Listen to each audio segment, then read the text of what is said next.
வருத்தங்கள் பசிதாகம் ஏற்பட்டாலும் எங்கள் விசுவாச கேடகம் வீழ்ந்திடாதே. வருத்தங்கள் பசிதாகம் ஏற்பட்டாலும் எங்கள் விசுவாச கேடகம் வீழ்ந்திடாதே. நம்பினோர் நட்டாற்றில் கைவிட்டாலும் என்னை காப்பாற்ற நீர் உண்டு பயம் இல்லையே.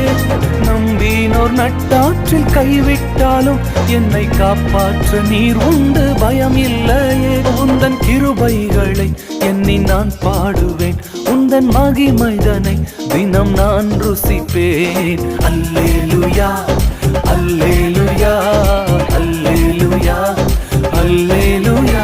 உம்மை உயர்த்துவதே எங்கள் நோக்கமையா, உம்மை பாட